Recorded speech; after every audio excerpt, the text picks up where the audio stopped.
नमस्कार. मी पृथ्वीराज, जिल्हाधिकारी लातूर. माझ्यासोबत SP साहेब आहे लातूरचे, निखिल पिंगळे. आज आम्ही फेसबुक लाईव्हच्या माध्यमातून काही महत्त्वाची सूचना, महत्त्वाचे निर्देश लातूरकरांना देऊ इच्छितो. अगोदरचे कलेक्टर सर त्यांनी फेसबुक लाईव्ह सुरू केला होता ज्यावेळेस कोरोनाचे केसेस जास्त झाले होते. आता परत कोरोनाचे केसेसमध्ये थोडी वाढ दिसत आहे. स्पेशली महाराष्ट्रामध्ये पॉझिटिव्हिटी रेटसुद्धा वाढलेली आहे. लातूरमध्ये काही इन्सिडेंट झालेले आहे, त्याच्यामध्ये लोकांच्या मनामध्ये खूप काही शंका आहे, काही कन्फ्युजन आहे की पुढे काय होणार. तर हे सगळे शंका, जे कन्फ्युजन आहे त्याच्याबद्दल करेक्ट माहिती आम्ही आज हा फेसबुक लाईव्हच्या माध्यमातून आम्ही देणार. सुरुवातीला मी आपल्याला काही आकडे सांगणार जे आपले लातूर जिल्ह्याची परिस्थिती आहे, किती पेशंट्स आहे, काय त्यांची कंडिशन आहे, जे बेसिक इंडिकेटर्स असते कोविडचे ते फॅक्च्युअल इन्फॉर्मेशन मी सांगणार. ते आमचे वेबसाईट आणि डेलीच्या जे प्रेस नोट असते त्याच्यामध्ये सुद्धा उपस्थित आहे. ते मी ब्रीफली एकदा आपल्याला सांगणार. त्याच्यानंतर जे जनरल सूचना आहे, आपले काही प्रश्न असेल, आपल्याला काही कन्फ्युजन असेल आणि बरेचशी जे अफवा पसरत आहे त्याच्याबद्दल मी क्लॅरिफिकेशन देणार.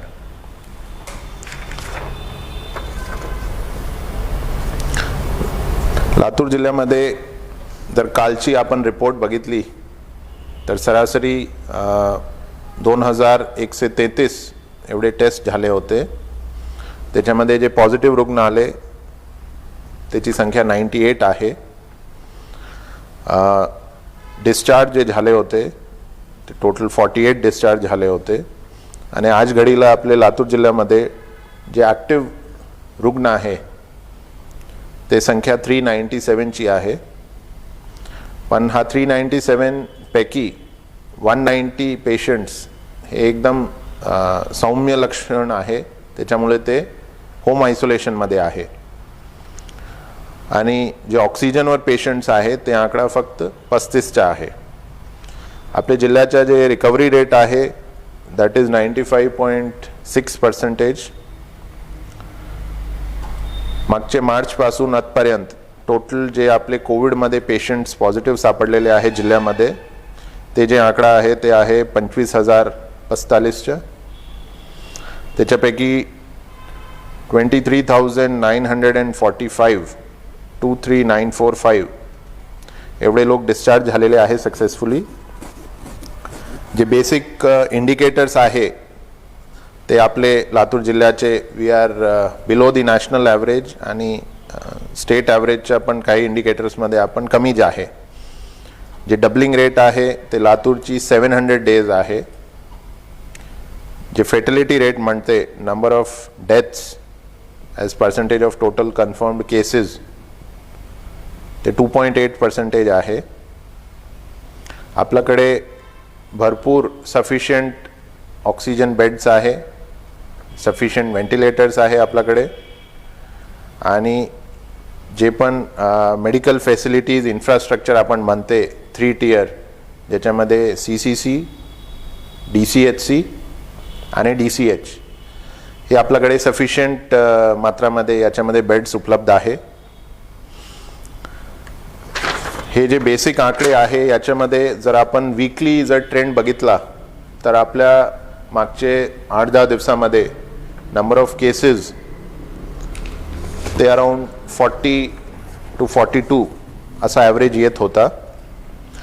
मात्र कालच्या दिवशी एक इन्सिडेंट असा झाला की आपले जे पॉझिटिव्ह पेशंट्स आहे ते 98 आले.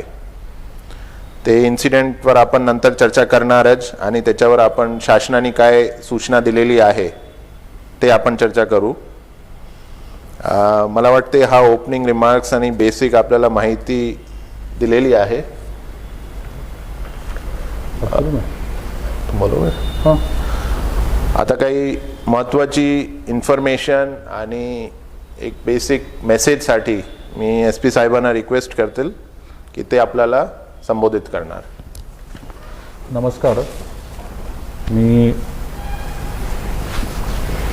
लातूर जिल्हा पोलीस अधीक्षक निखिल पिंगळे आणि आज या ठिकाणी या फेसबुक लाईव्हमध्ये मी उपस्थित राहण्याचं कारण असं की शासनाचा प्रशासनाचा अंमलबजावणीचा अंग म्हणून पोलीस डिपार्टमेंट काम करत असतं आणि ज्या सगळ्या नियमांमधून आपल्याला गेल्या वर्षभरामध्ये जायला लागलं आहे आणि आताही इथून पुढे आपल्याला जायला लागणार आहे, त्या नियमांची अंमलबजावणी करण्याचं काम हे आमच्याकडे पुन्हा एकदा असणार आहे. त्याचबरोबर आमच्या सहकार्याला कॉर्पोरेशनचे, महसूलचे, इतर डिपार्टमेंटचे देखील लोक, आरोग्य खात्याचे देखील लोक आमच्यासोबत असणार आहेत.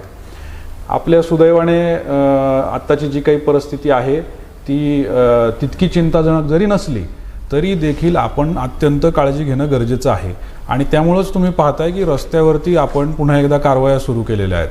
मग त्याच्यामध्ये मास्क न घातल्याच्या कारवाया असतील किंवा इतर कारवाया देखील तुम्हाला पाहायला मिळतील. आता या कारवाया करत असताना आपल्याला बऱ्याचदा प्रश्न पडतो की माझ्यावरच कारवाई का होते, मीच मास्क का घातला नाही म्हणून मलाच का पकडतात.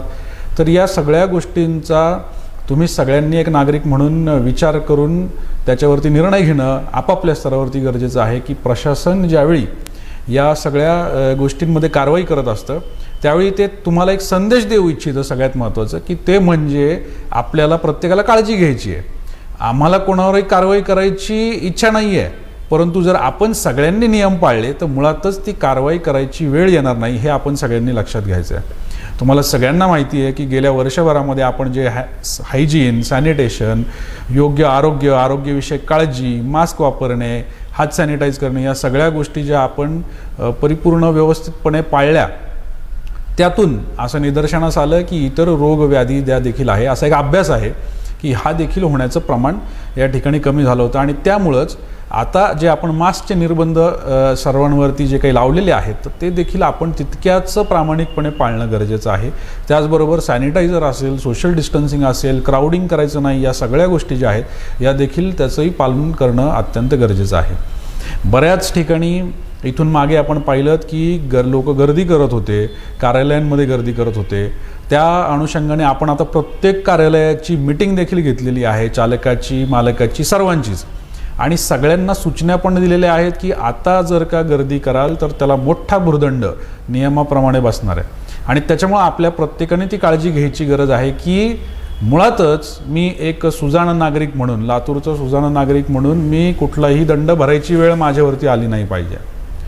आणि या सगळ्याची जर आपण खबरदारी घेतली तर आम्हाला प्रशासनाला देखील ॲक्च्युअल जे आमचं काम आहे, जे आमचं खरं काम आहे, मग ते वैद्यकीय टीम्सला त्यांचं काम करणं असेल, महसूल प्रशासनाला त्यांचं कोरोनाशी रिलेटेड काम असेल किंवा आम्हाला आमच्या ज्या काही गोष्टी आहेत त्याच्याशी रिलेटेड काम असतील, तर या सगळ्यामध्ये तुम्ही आम्हाला मदत कराल, हातभार लावाल असं मला विश्वास वाटतो.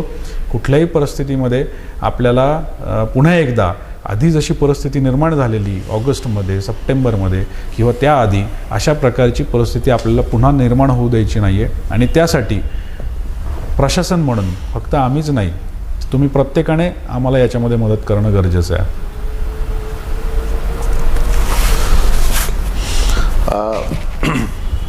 आता फेसबुक लाईव्ह आहे, तर मला वाटते की बरेचसे लोकांनी काही प्रश्न पण उपस्थित केलेले आहे, कमेंट्समध्ये प्रश्न केलेले आहे.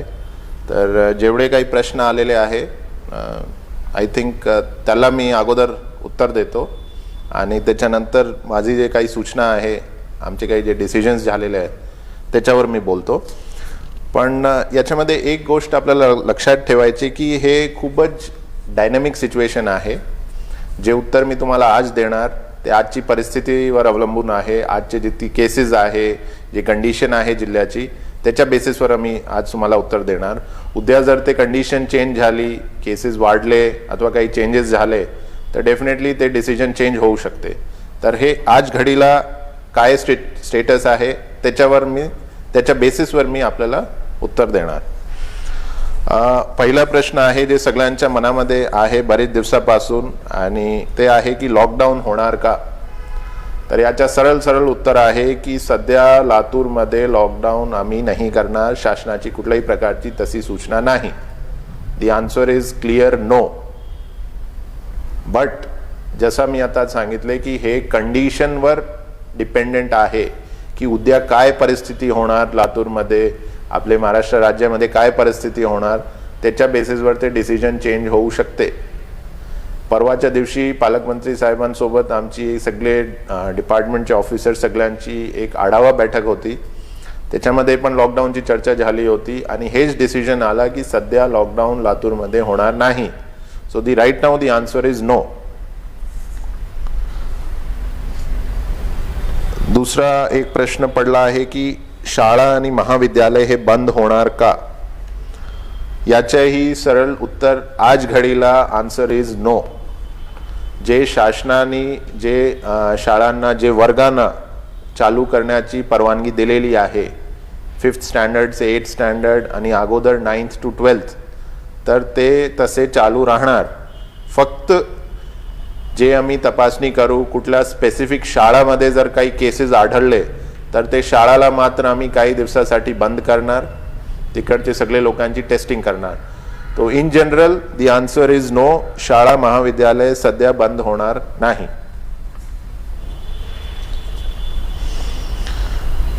एक सूचना आलेली आहे की उदगीर मार्केट यार्ड आणि लातूरमधील दयानंद गेट जवळ मोठी गर्दी होत आहे. डेफिनेटली आम्ही तिथे आमचे पथक पाठवू आणि प्रयत्न करू की ते गर्दी टाळायचे. पण हा बेसिकली प्रश्न आपल्याला पण समझना चाहिए कि ये बेसिकली आप लोगों से ही रिलेटेड है. जितना आप लोग हमसे कोऑपरेट करेंगे, सहभाग करेंगे, सहकार्य करेंगे, उतना ही हमारे लिए भी इजी है ये चीज़ के आगे निकलना. अगर ज़्यादा गर्दी होगी, कल को केसेस आएंगे तो हमको उतने ही कठोर स्टेप्स लेने पड़ेंगे. तो आप सभी लोगों से यही विनंती है, निवेदन है की सध्या कुठल्याही एरियामध्ये गर्दी टाळा. कारण की जर गर्दी तुम्ही केली तर त्या ठिकाणी शक्यता आहे की कोरोना जास्त विसरू शकते, फैल सकता है, स्प्रेड हो सकता है.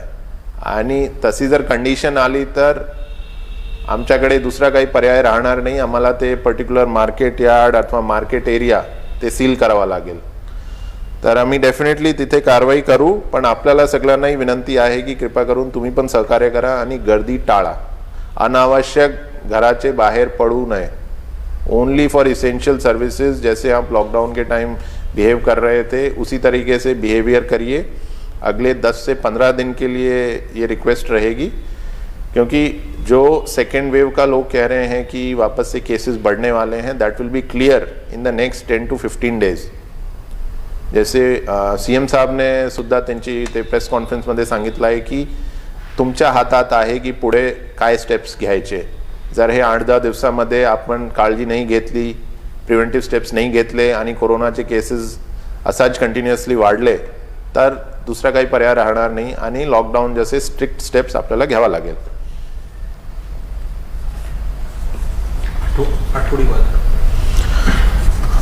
आठवडी बाजार सध्या आम्ही बंद करण्याची कुठलीही सूचना दिलेली नाही.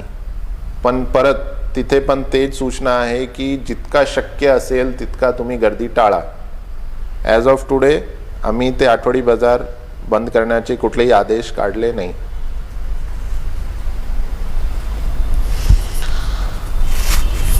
हो, हॉस्टेल्स आणि त्याच्याबद्दल मी काही सूचना देता हूँ.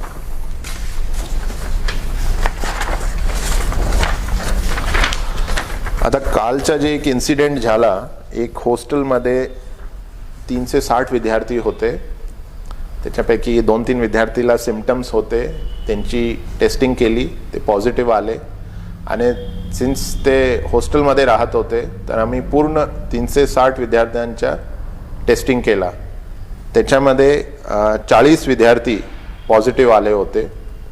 हा मोठा कारण आहे की आज लातूरचा जे आकडा आहे ते डबल झाला आहे फक्त हा एक इन्सिडेंटमुळे. पण याच्यामध्ये जे एक समाधानकारक गोष्ट हे आहे की हे सगळे विद्यार्थ्यांची हेल्थ चांगली आहे. They are asymptomatic. त्याच्यामध्ये कुठल्याही प्रकारच्या कोणीही स्टुडंट सिरियस नाही. आम्ही ते आयसोलेट केलेलं आहे. ते हॉस्टेलसुद्धा सील केलेलं आहे. आणि जे विद्यार्थी सध्या नेगेटिव्ह आलेले आहे त्यांना पण आम्ही मॉनिटर करत आहे. 3-4 दिवसानंतर परत आम्ही त्यांचे टेस्ट करणार आणि जर ते पॉझिटिव्ह आले तर त्यांना आम्ही कोविडचं ट्रीटमेंट करू. पण ते एसिम्प्टोमॅटिक आहे, हा लक्षात ठेवायचे आपल्याला. आता हॉस्टेल्सचं आम्ही जे डिसिजन घेतलेलं आहे ते असं आहे की सध्या गव्हर्नमेंटनी फक्त जे हॉस्टेल्सला परवानगी दिलेली आहे ते समाज कल्याण आणि आदिवासी विभागाचे हॉस्टेल्स आहे. आपल्याकडे बरेचसे कोचिंग क्लासेसच्यामुळे हॉस्टेल्स सुरू आहे. ते हॉस्टेल्सला आम्ही एक डिटेल उद्या आम्ही एक काढणार पत्र. तोपर्यंत त्यांना हे फॉलोइंग चीज़ें उनको ध्यान रखनी है. आम्ही त्यांची अप्पर लिमिट 50 विद्यार्थीची ठेवली आहे. एक रूममध्ये मॅक्सिमम 2 विद्यार्थी, शक्य असेल तर एक रूममध्ये एकच विद्यार्थी ठेवायचे, पण 2 पेक्षा जास्त कुठल्याही रूममध्ये विद्यार्थी ठेवायचे नाही. विद्यार्थ्यांचे जे टॉयलेट्स आहेत ते पण थोडासा मार्क करून सेपरेट करायचे, म्हणजे की एक फ्लोअरचे विद्यार्थी तेच वॉशरूम टॉयलेट्स वापरणार, ते मिक्स करणार नाही.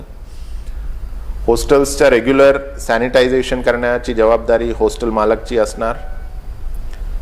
डेली स्टुडंट्सच्या टेम्परेचर गनशी टेम्परेचर मेजर करायचे, त्यांच्या पल्स ऑक्सीमीटर से ऑक्सीजन सैचुरेशन चेक करना है. आणि जितना शक्य हो वहाँ पे अगर मेस चल रही है तो मेस में कॉमन एरिया की जगह प्रत्येक स्टुडंटला त्याच्या रूममध्ये टिफिन देण्याची त्यांनी व्यवस्था करायची. 50 पेक्षा जास्त जे विद्यार्थी असेल कुठल्याही हॉस्टेल्समध्ये तर ते सगळे हॉस्टेल धारकांना आम्ही सूचना दिलेली आहे की तुम्ही ते संख्या कमी करा. जे एब्सोल्युटली नेसेसरी विद्यार्थी आहे जैसे 12th स्टँडर्ड के हैं उनको रखिए या त्यांच्या फॅक्टर्स प्रमाणे, पण ते आकडा 50 क्रॉस नाही झाला पाहिजे. We have given them 2 days. त्याच्यानंतर जे कोचिंग क्लासेस आहे त्यांच्यासाठी आम्ही एक ॲडिशनल सूचना आम्ही आता काढणार की कोरोनाचे पार्श्वभूमीवर जे सोशल डिस्टन्सिंग असते ते सोशल डिस्टन्सिंग ते क्लासमध्ये त्यांनी फॉलो करायचे. 1.2 मीटर का रेडियस का डिस्टेंस चारे बाजूने प्रत्येक स्टुडंटच्या सेपरेशन तसा पाहिजे. आणि पुढचे 5-6 दिवसामध्ये कोचिंग क्लासेसमध्ये जितकी स्टुडंट्स आहे ते सगळ्यांच्या कोविड टेस्टिंग RT-PCR अथवा अँटीजन टेस्टिंग ते करून घेण्याची जबाबदारी कोचिंग क्लासेसची आहे. आम्ही जिल्हा प्रशासनमार्फत टेस्टिंग पथक त्यांच्याशी कोऑर्डिनेट करू. आम्ही ते टेस्टिंग टीम्स स्पेशली आयडेंटिफाय करू यांच्यासाठी. पण हे जबाबदारी कोचिंग क्लासेसची असणार की 100% त्यांच्या विद्यार्थ्यांच्या टेस्टिंग पुढचे 5-6 दिवसामध्ये झालाच पाहिजे. सध्या आम्ही जे दंडाचाही आदेश काढलाय तेही मी एकदा रिपीट करतो. विना मास्क फिरणारे लोकांवर 100 रुपयाचा फर्स्ट टाइम दंड आहे. रिपीट केला तर 500 रुपये. आणखी ते झाला तर त्याच्यावर गुन्हा दाखल होणार. जे मोठे मंगल कार्यालय आहे त्यांना सुद्धा सूचना दिलेली आहे की जे गव्हर्नमेंटचे नॉर्म्स आहे 100 पेक्षा जास्त लोक लग्नामध्ये अथवा कुठल्याही मोठे कार्यक्रममध्ये ते असेंबल नाही झाले पाहिजे. 100 पेक्षा जास्त जर झाले तर 25,000 रुपये दंड आणि सेकंड टाइम केला तर ते सील होणार आणि गुन्हा दाखल होणार. तर सर्व हे मंगल कार्यालयाचे जे मालक आहेत त्यांना सुद्धा एक सूचना आहे की आपण जे पण लग्न अथवा जे आहे त्याच्यामध्ये मोठे कार्यक्रम जे आहे त्याच्यामध्ये तुम्ही संख्या लिमिट करा आणि तिथे सुद्धा सॅनिटायझर आणि टेम्परेचर चेकिंगची व्यवस्था करा. 100 पेक्षा जास्त लोक एकाच फंक्शनमध्ये असेंबल नाही झाले पाहिजे. याच्यामध्ये जे पार्टी आहे, ज्याच्या फंक्शन आहे, जे ऑर्गनाईज करत आहे ते आणि मंगल कार्यालयाचे मालिक हे दोघांची जबाबदारी असणार जर हे व्हायलेट झाला तर.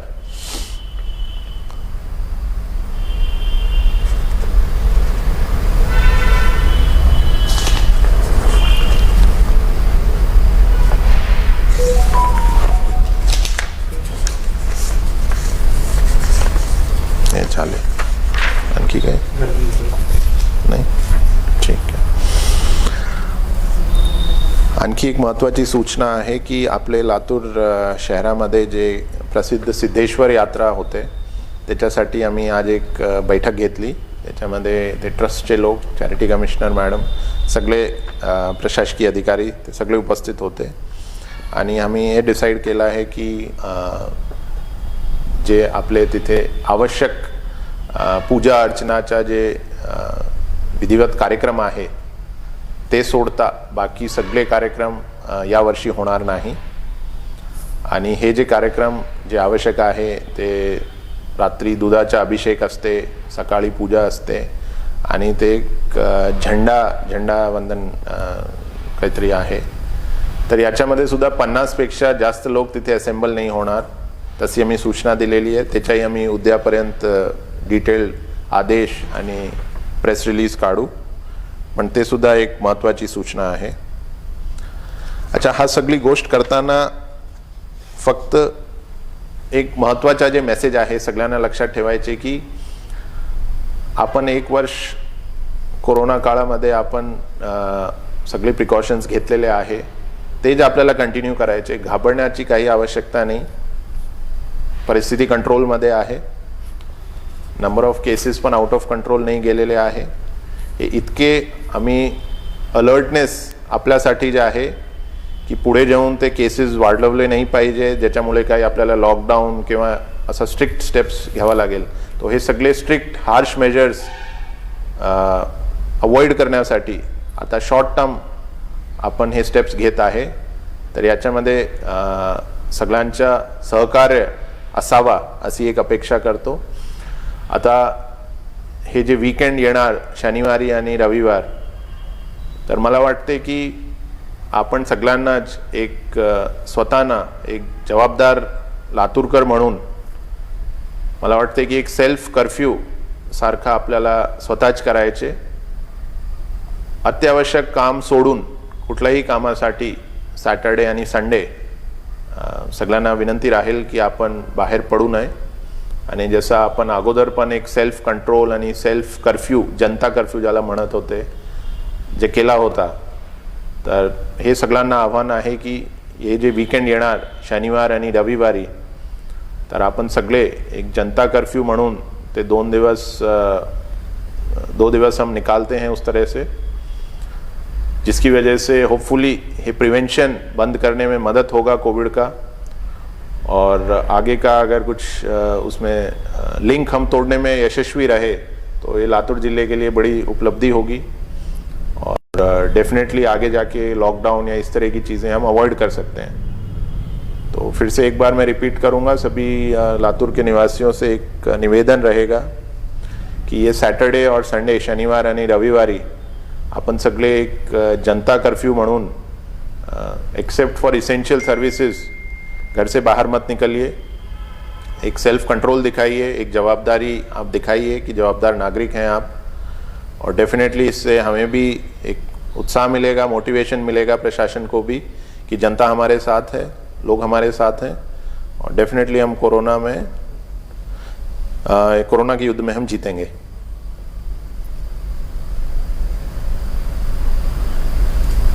No comments.